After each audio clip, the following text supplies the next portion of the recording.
함께 예배하며 감사합니다. 하나님께서 우리에게 큰 은혜 부어주실 줄 믿습니다. 머플러는 맞추신 건가요? 제가 누누이 말씀드리지만 미리 전해주시면 제가 메고 올라올 거예요. 그런데 아쉽습니다. 귀한 찬양 감사하고 정말로 우리 에스더 여성교회 분들이 하나님께 귀하게 쓰임 받으시기를 간절히 바라고 축복합니다. 광고 말씀 드리겠습니다. 가을 치유 부흥성회 도고 릴레이 기도 안내입니다.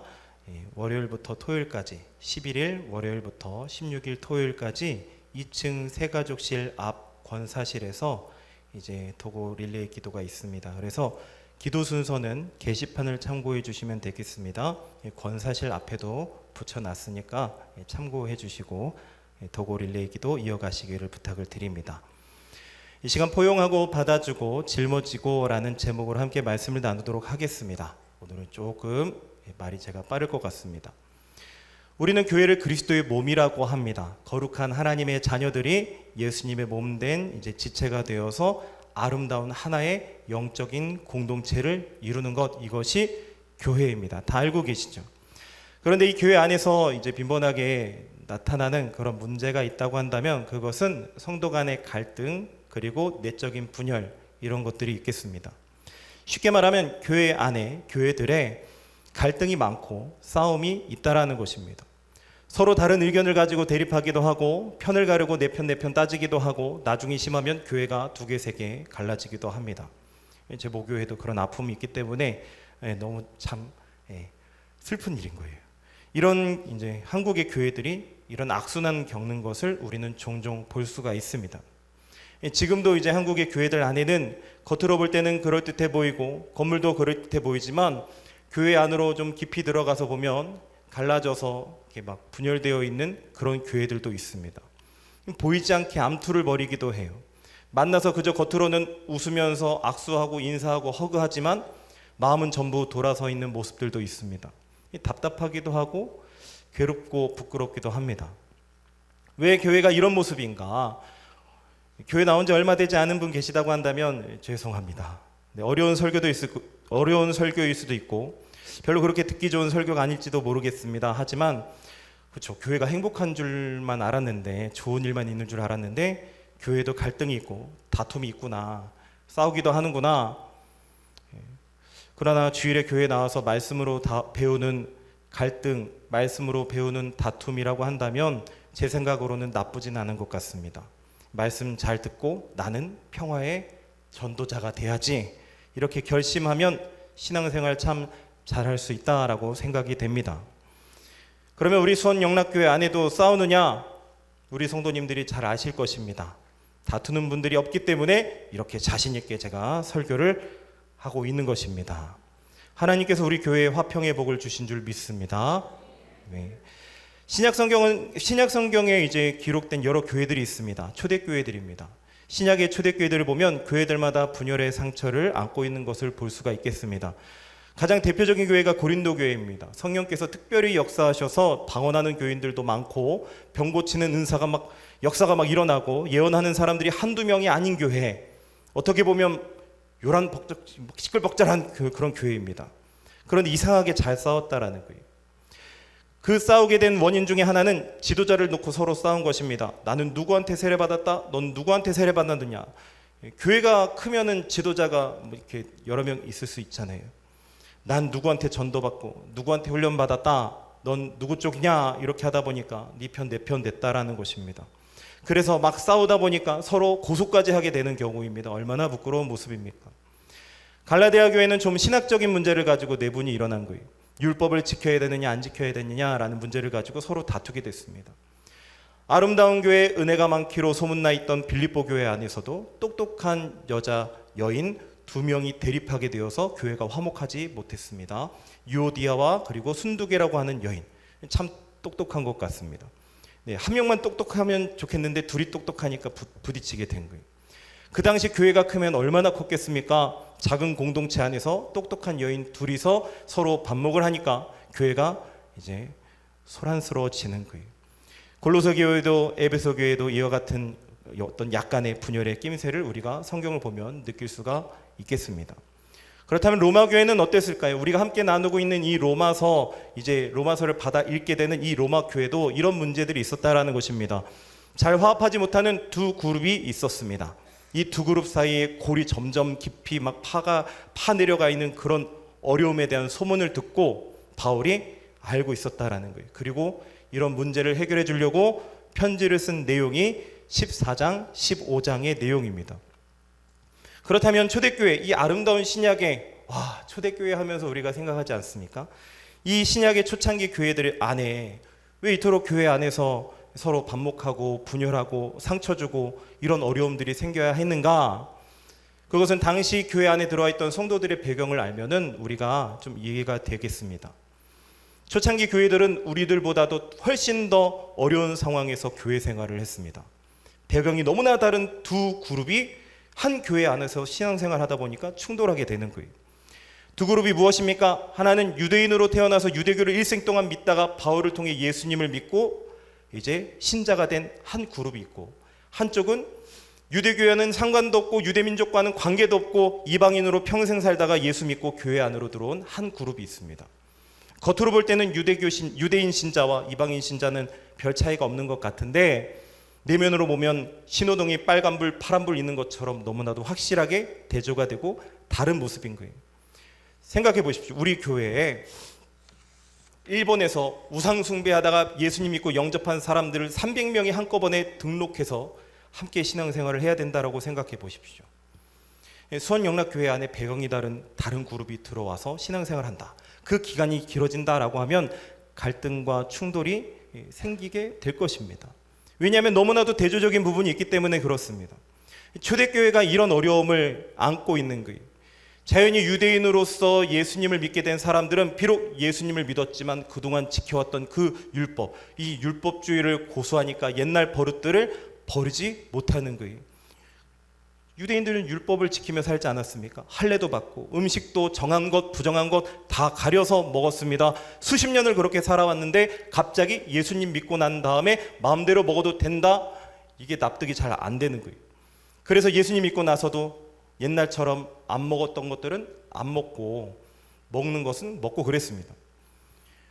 예수님의 수제자 베드로도 우리가 성경을 보면 알 수 있죠. 그리스도인이 되었지만 음식을 가리고 따지는 습관을 버리지 못했다라는 것을 우리는 알 수가 있습니다. 그러니 로마 교회 안에 있는 유대인 신자들도 이처럼 율법을 버리지 못하고 거기에 매여서 종살이를 하고 있는 거예요. 음식만이 아닙니다. 날도 그렇고 절기를 지키는 것도 그렇고 안식일은 거룩하게 지켜야 되고 유월절도 지켜야 되는데 안 지켜야 된다고 불안해서 어떡하나, 이거 안 지키면 어떡하나, 덜덜덜 떠는 거예요. 그러니까 율법을 고수하려고 하는 그룹이 있고, 그리고 율법하고는 이제 선을 그었다라고 생각하는 그룹, 거기에서 갈등이 생겨나는 것입니다. 유대인들 음식에 대해서도 날에 대해서도 절기에 대해서도 그렇게 어떻게 지키고 먹고 하려고 하는데, 거기에 반해서 로마 교회 안에 있는 이방인 신자들은 언제 우리가 율법 가지고 살았냐, 예수님 믿고 나면 다 자유한 것 아니냐, 바울이 그렇게 가르쳤는데 우리가 뭘 먹든 왜 음식 가지고 따지냐, 이렇게 이방 신자들은 생각하는 거예요. 자연이 안 맞는 거죠. 그러니까 이방 신자들은 유대인 신자들을 멸시하기 시작합니다. 믿음이 좋은 줄 알았더니 매어 사는구만, 이러는 거예요. 그리고 유대인들은 또 이방인 신자들을 보면서 이렇게 생각하는 겁니다. 저것들이 절에 가지고 경건생활 한다고 입만 살아서 돌아다닌다, 이렇게 이야기할 수도 있겠습니다. 사는 거 보면 아무것도 아니고 그냥 마음대로 사는 것들이 예수님 믿는다고 같은 교인이라고 아이고 이렇게 한숨 쉬는 거예요. 서로가 안 맞는 것이죠. 그런데 재미있는 것은 바울은 이 두 부류의 사람을 두고 이렇게 말씀을 합니다. 오늘 본문 1, 2절 말씀을 보면 본문 1절 2절 믿음이 연약한 자를 너희가 받되 그의 의견을 비판하지 말라. 어떤 사람은 모든 것을 먹을 만한 믿음이 있고 믿음이 연약한 자는 채소만 먹느니라.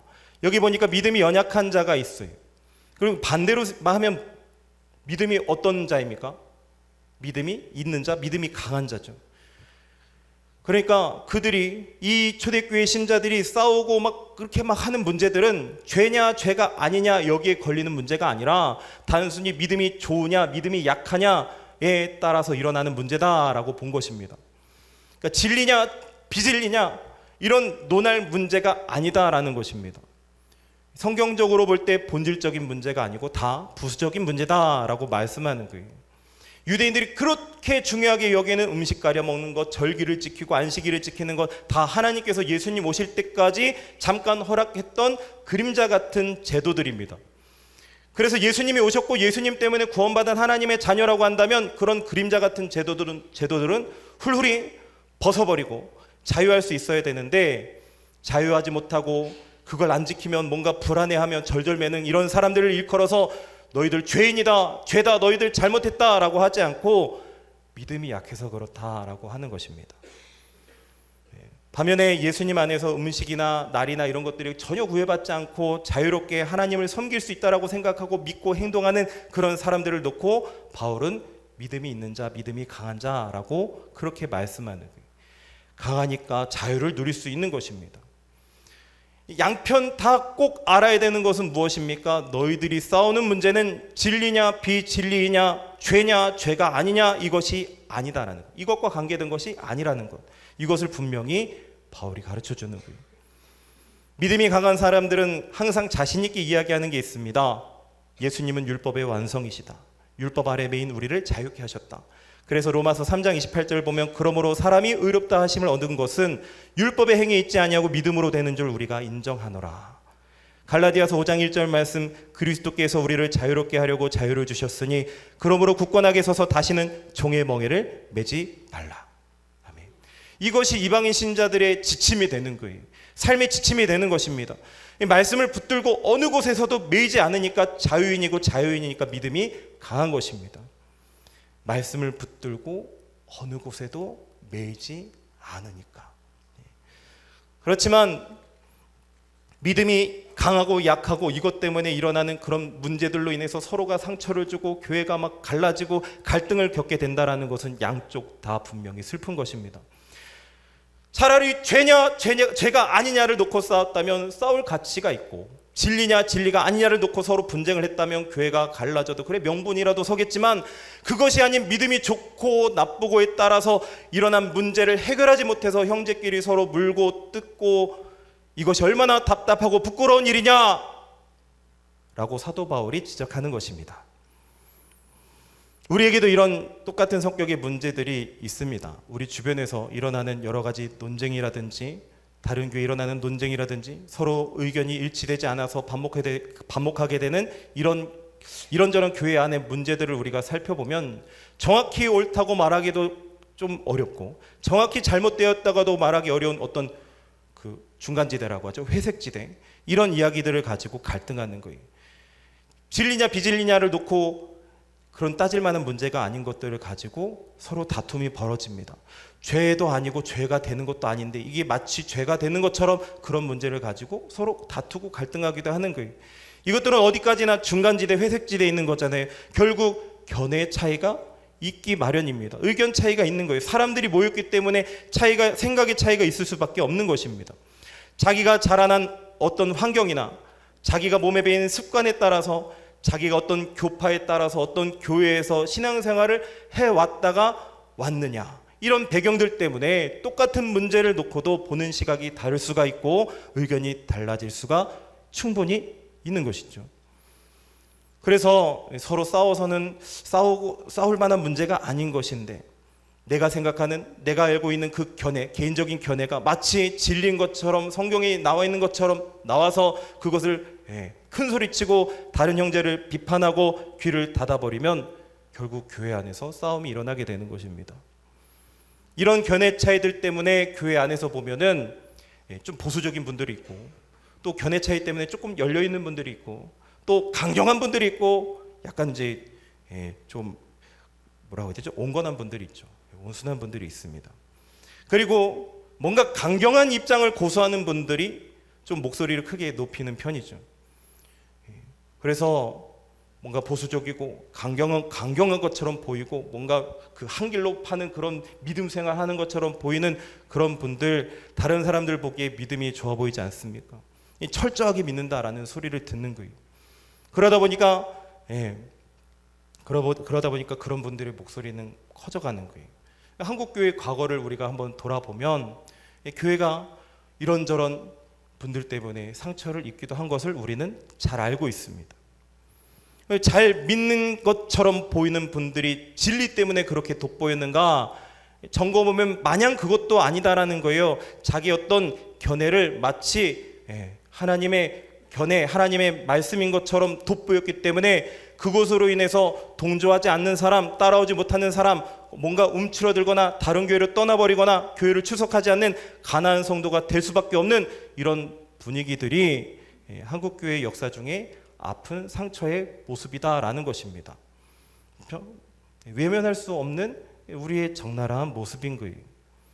공예배 복음성가 부르는 것이 옳으냐 그르냐, 더 나아가 교인들이 공예배에 박수치며 찬양하는 것이 옳으냐 그르냐, 아프리카 원주민들이 우상 숭배할 때 북을 그렇게 두드리던데 그러니 교회에서 드럼을 치면 되느냐 안 되느냐, 설교자가 정성 들여 연필로 원고를 작성해야 되는데 컴퓨터로 타이핑해서 인쇄하는 게 옳으냐 그르냐, 아무리 더운 여름이라도 반바지가 웬 말이냐, 발가락 보이는 신발이 웬 말이냐, 그것이 옳으냐 그르냐, 강대상에 헌금 바구니가 올라와야지 헌금 주머니가 올라오는 것이 옳으냐 그르냐,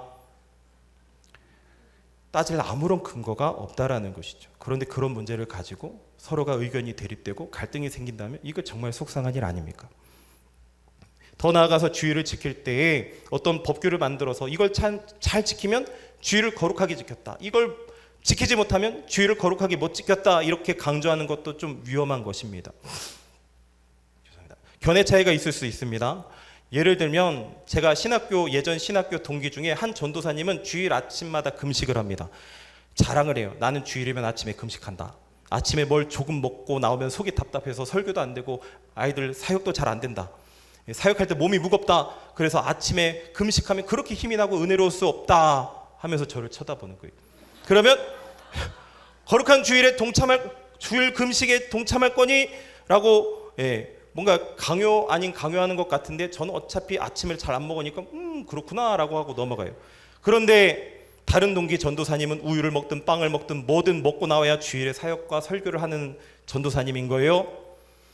그렇지 않으면 본인이 힘이 없고 본인이 은혜가 안 되는데 체질상 금식은 불가능한 거예요. 그런데 금식을 이야기하는 전도사님은 자꾸 주일에 자기 아침에 금식하는 것이 굉장히 경건한 것처럼 생각하고 본인이 사역하는 교회 선생님들에게 막 전파하는 거예요.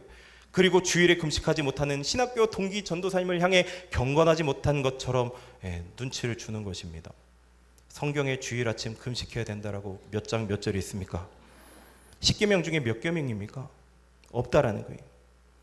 만약 섬기는 교회 교인들 중에 전도사님 이야기를 듣고 그래 나도 한번 안 먹었더니 되게 은혜롭네, 몸이 가볍네, 한두 번 하니까 계속 하게 되고 금식하게 되더라. 좋죠. 근데 이것은 어디까지나 개인의 사정이고요. 그렇죠? 나의 사정은 아닌 거잖아요.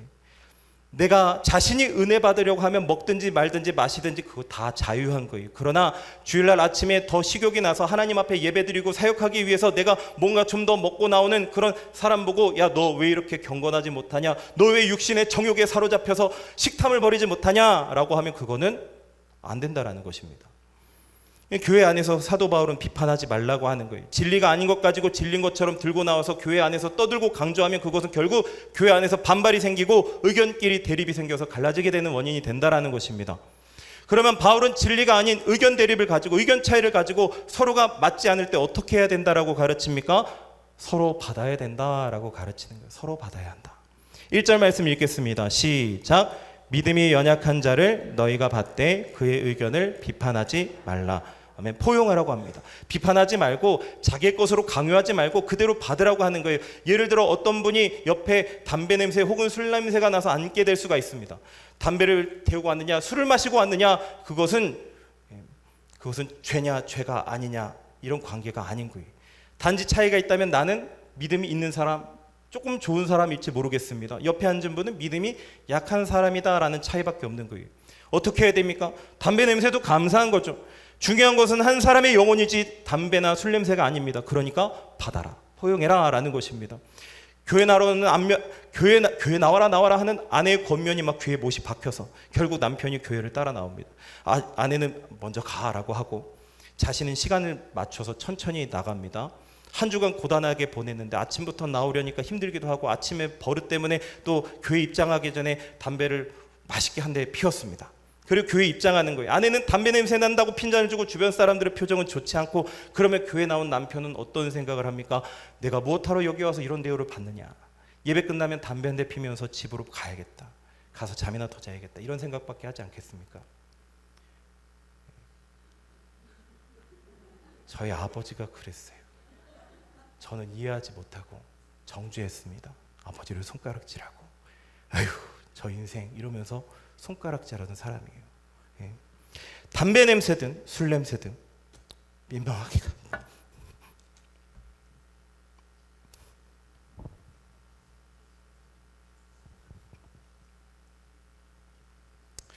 민망하기가 짝이 없어도 내 옆에 앉아있는 한 영혼이 중요한 것입니다. 내가 지은 죄에서 냄새가 난다면 더 지독한 냄새가 나지 않겠습니까? 다른 것이 중요한 것이 아니라 이 세상에 어떤 냄새가 그 사람에게 날지라도, 이 형제 자매에게 날지라도 나와 견해 차이가 있는 형제 자매라도 받으라, 포용하라. 이 말씀에 순종하시는 복된 성도님들 되시기를 간절히 바랍니다. 그렇다면 우리가 왜 포용해야 할까요? 3절 말씀 읽어보겠습니다. 시작. 먹지 않는 자를 업신여기지 말고 이는 하나님이 그를 받으셨습니다. 비록 세상에나 냄새가 나는 형제 자매라도 하나님이 그를 받으셨다면 그 형제 자매는 귀중한 하나님의 자녀인 거예요. 솔직히 우리는 얼마나 깨끗합니까? 다른 형제 자매 비판하고 업신여길 만큼은 스스로의 어떤 믿음과 삶에 자신이 있으십니까? 아직도 뭔가를 끊지 못해서 힘들어하지만, 그러나 하나님이 그 영혼을 받으셨으면 우리도 받아야 되는 것입니다. 어떤 사람은 하루 종일 TV도 안 보고 성경 외에는 다른 책도 안 보고 핸드폰도 안 보고 그저 하나님만 위해서 하루를 삽니다. 얼마나 아름답습니까? 그러나 어떤 형제분은 집에 돌아가면 TV 바로 틀고 핸드폰 삼명경고 바로 눕고 자고, 설교 들은 거 벌써 어디로 갔는지 모르겠는 그럴 수도 있습니다. 그러나 그 형제를 비판하지 말 것은 그 사람의 믿음이 약해서 그런 것입니다. 하나님이 그 형제를, 그 자매를 받으셨다라는 거예요. 그래서 우리도 받아야 되는 줄로 믿습니다. 믿음이 강해지도록 지혜롭게 세워나가야 되는 것입니다. 그리고 우리가 믿음이 약한 형제와 믿음이 강한 형제를 놓고 양쪽 다 함께 포용해야 되는 이유가 있습니다. 4절 말씀 읽어보겠습니다. 시작. 남의 하인을 비판하는 너는 누구냐? 그가 서 있는 것이나 넘어지는 것이 자기 주인에게 있음에 그가 세움을 받으리니 이는 그를 세우시는 권능이 주께 있음이라. 아멘. 여러분들, 우리는 누구의 종입니까? 예수 그리스도의 종입니다. 하나님의 종입니다. 그렇다면 나를 판단할 분이 있다고 한다면 하나님밖에 없는 것입니다.